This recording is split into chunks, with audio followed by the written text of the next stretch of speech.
আপনারা এইটাও কইছি হাসনের লাইনি আই কি নোয়াখালী নি আই কি লাকসামের নি। আমি বলবো you are very experience man, ঠিক কিনা? যে আপনি আমার মনের ভাষা বুঝেছেন এই জন্য আপনাকে ধন্যবাদ। কিন্তু আই তো কইছি আপনারে ধন্যবাদ। তে আল্লাহ আপনারা ব্যাকে মিলে একখানা হাসি দিবেন না? হাসিটাই হয় না। আরে শোনেন, আই যা কই সব ওয়াজ। আপনি যত বেশি মুখটা ভার করে রাখবেন। আই দেখছি আর যার বাসার পাশে আমের গাছ আর আছে, তাই নিচে গেছি, হাঁটতে হাঁটতে নিচে যাইতেই এতনে হাত দিকে একেবারে মুখটা বার করে তাকাই দিছে। তখন আই হেতনটা দেহি মনে মনে চিন্তা করছি, আরে আঙ্গো মাঝে এরকম হেসার মতো মুখলা মানুষ আছে, তো হেতনে বেশি দিন বাইতো না, হেতনে স্পট ডেড হয়ে যাইবো, একবারে জায়গা হার্ট অ্যাটাক করে মরে যাইবো। যেই মানুষ সবসময় ফ্রিলি হাসে, মানুষের সাথে ফ্রিলি মিশে, দুঃখ সুখ শেয়ার করে, এই মানুষের লাইফ স্টাইল দেখবেন। আর যেই মানুষ একলা একলা হাঁটে, এটা দেখবেন দেখতে কি তা দেখা যায়। আই কিন্তু ভুল কথা কই না, এটি গবেষণা করি। আলহামদুলিল্লাহ। যেটা শুধু হাসে, যেটা শুধু কথা কয়, যেটা শুধু মানুষের লগে প্রেম প্রীতি আলাপ আলোচনা করে, এটা একদম ফ্রি থাকে। আর যেটা সবসময় গেট আপ নি থাকে, আই কই ইউ শাট আপ, ঠিক কিনা? কারণ জিয়ানের ভিতরে গেট আপ আছে, ইয়ানরে শাট আপে কইতে হইব। আল্লাহ কারণ হইছে যে গুণে গেট আপ দেখায়, এ গুণ হইছে অহংকার। কি কয় দেখবেন যেটার মধ্যে আছে ভাব, মনে করবেন মূলত আসল জিনিসের এটার ভিতরে আছে বেশি অভাব। কি? আর যেটা দেখবেন ফ্রি নরমাল কথা কয়, মনে করবেন এটার ভিতরে কিছু আছে। আপনাদের আমি এখন কিন্তু আমি আপনাদের স্যার, এটা কোচিং সেন্টার, এটা কি? এটা একটা টিচিং প্রফেশন। আপনারা সবাই আমার স্টুডেন্ট, রাজি? তাইলে এতে কিছু নিয়ে যাইতে পারবেন। আর আপনি যদি কোন আই এম এ হিরো, তাহলে আই কইব ইউ আর জিরো। কি রে স্বাস্থ্য ভাই, কথা কনা কিনলে যে কইব হিরোতে জিরো না? কারণ আমি যদি নিজেকে বড় মনে করি তাহলে অহংকার না? তো অহংকার কি? Allah doesn't like the proud. Allah অহংকারীকে পছন্দ। ইন্নাহু লা ইউহিব্বুল মুস্তাকবিরিন। আল্লাহ সাফ জানাই দিছে যেটা কিপটা এটারে দেখতার না। এখন যে আয়াত তেলাওয়াত করলাম, আল্লাহ বলছে আল্লাহ অহংকারীকে দেখতে পারে না। তোমার কিসের অহংকার? তুমি কয়দিন বাঁচবা এটাই তো জানো না। আজকে সকালে খাইছো, দুপুরে নসিবে কি আছে সেটাই তো জানো না। এবং তোমার এই বাহিরের মানুষটা তো জাস্ট একটা খাঁচা, ভিতরের মানুষটা কিভাবে আসলো তুমি সেটাও তো জানো না। আবার কোন দিন চলে যাবে তুমি না, পুরো সৃষ্টির কাছে এটা চির অজানা, তাই না? কথা বলেন না, আমার কথা কি বাস্তব?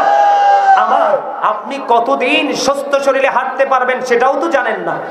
কোন দিন কোন অবস্থায় কোন সময় আপনার মরণ হবে সেটাও তো জানেন না। তাহলে এত কিছু আপনার কাছে অজানা থাকার পরে আপনি প্রাউড ফিল করেন কিভাবে? একমাত্র অহংকার সাজে কার? যিনি দেয়ারিস, তার যিনি দেয়ারিস নগট বাজ আল্লাহ লা ইলাহা ইল্লাল্লাহ, ওনারই অহংকার সাজে, ঠিক কিনা বলে? আরো জোরে। যিনি কুল হু আল্লাহু আহাদ, আল্লাহ ইজ ওয়ান, ওনারই অহংকার সাজে। যার কোনো ক্ষয় নেই, যার কোনো বিনাশ নেই, তিনি সব ইভেন স্থান থেকেও তিনি পবিত্র। অহংকার সাজে কার? আল্লাহ। আপনার আমার অহংকারের কিছুই নাই, আপনার আমার কাছে কোনো কিছুই জানা নেই। তাহলে আমরা অহংকার থেকে মুক্ত থাকবো। আল্লাহ আমাদেরকে কবুল করেন, সকল বলেন আমিন। বন্ধুরে আমার, গভীর মনোযোগ আবার বলছি, আল্লাহ রাব্বুল আলামিন বলে দিয়েছেন আলেমরা পৃথিবীর বুকে হক্কানি আলেমরা শুধু আল্লাহকে ভয় করে থাকে। বলো হুজুর বারবার কেন ভয়ের কথা বলছেন? আল্লাহর ওলিদের প্রেমের সাথে ছিল, পাশাপাশি ছিল আল্লাহর প্রতি ভয়। যদি ভয় কারো সিনায় না থাকে সে সফল হতে পারে না বন্ধু।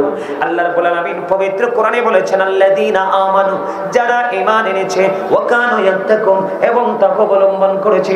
আল্লাহ বলেছেন লাহুমুল বুশরা, তাদের জন্য সুসংবাদ, ফিল হায়াতিদ দুনিয়া, দুনিয়ার জীবনে, ও ফিল আখিরাহ, এবং পরকালের জীবনে। বিশেষ করে যুবক ভাইদেরকে বলবো, আমার বাবার অ্যাক্টিভ আছে, মোটামুটি তোমাদেরকে বলতে চাই আমি, আল্লাহ প্রথম বলেছেন আল্লাযীনা আমানু, যারা ঈমানদার হয়েছো। কি হয়েছো? যারা 100% ঈমানদার হয়ে গেছো। আল্লাহ রাব্বুল আলামিন বলেছেন ঈমান আনার পরে আল্লাযীনা আমানু ওয়া কানু ইয়াত্তাকুন, আল্লাহকে ভয় করতে পেরেছো? ইমানদার হলেই চলবে না, আল্লাহকে ভয় করতে হবে। ভয় যারা করতে পেরেছে ইমানের পাশাপাশি আল্লাহ বলেছেন লাহুমুল বুশরা, তাদের জন্য সুসংবাদ ফিল হায়াতিদ দুনিয়া, দুনিয়ার জীবনে, ও ফিল আখিরা, এবং পরকালের জীবনে। তাহলে ভয় করার দরকার আছে না নাই? আল্লাহ বলেছেন ইমানদারগণ তোমরা আমাকে ভয় করো এবং সাদিকিনদের অন্তর্ভুক্ত হয়ে যাও, কারণ সাদিকিনদের অন্তর্ভুক্ত হয়ে গেলে তখনই তোমরা কি করতে পারবা? প্রেমিক হতে পারবা, ইমানদার হতে পারবা, ভয় করার সকল কৌশল জানতে পারবা।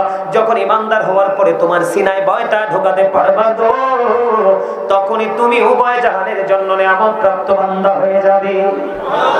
আল্লাহ বলেছেন ইমানদারগণ তোমরা আমাকে ভয় করো এবং আল্লাহকে পাওয়ার জন্য উসিলা তালাশ করো। উসিলা অনেক ধরনের আছে, যেটার গণনা করে শেষ করা যাবে না। এর মধ্যে জান্নাতের একটা জায়গা হলো উসিলা। এই জায়গাটা বন্ধ একমাত্র নবী এটা পাবে, আর ওই নবী আমাদের জন্য সবচেয়ে বড় জান্নাতের উসিলা। নবীজি কাল হাসরের দিন বলবে রব্বি সাল্লিম রব্বি সাল্লিম, শুধু বলবে উম্মতের শান্তি নিরাপত্তা কামনা করবে, উম্মতকে সুপারিশ করে জান্নাত পর্যন্ত পৌঁছাবে। বন্ধু আপনি মনে করেন না সব নবীর উম্মত, বর্তমানে যারা আছে 1000 মানুষের মধ্যে একজন নবীর উম্মত আমি পাবো।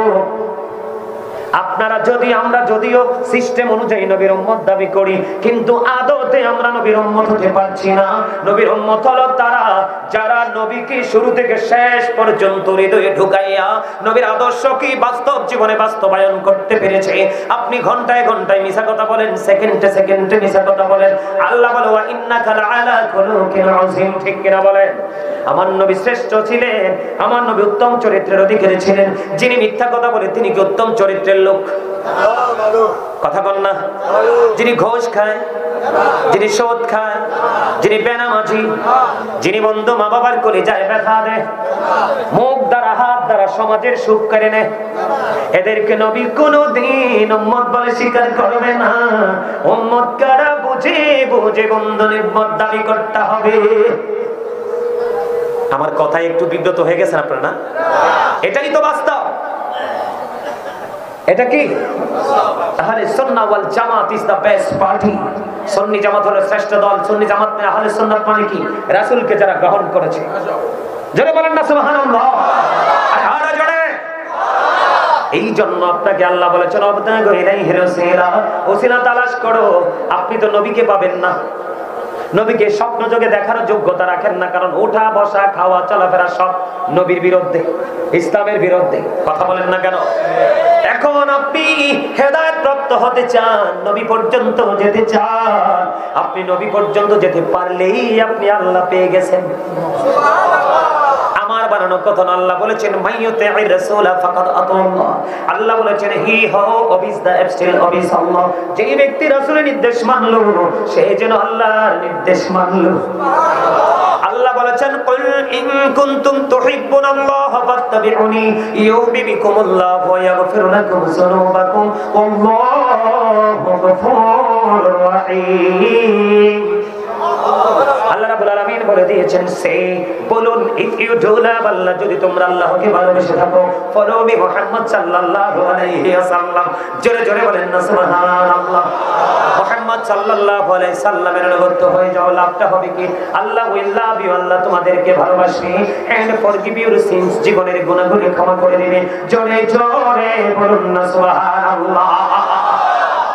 তাহলে নবী পর্যন্ত যাইতে হলে আপনি নবীওয়ালার কাছে যেতে হবে। আর নবী হলো হক্কানি আলেম, নবীর প্রেমিক হক্কানি আলেম এবং নবী প্রেমিক হক্কানি আল্লাহর ওলিরা। এর মধ্যে আজকে যেখানে আসলাম একজন হলো বেরকে হুজুর। কথা বলেন না কেন? এই বিশ্বাস আমাদের রাখতে হবে। আল্লাহর ওলিদের ক্ষমতা আছে না নাই?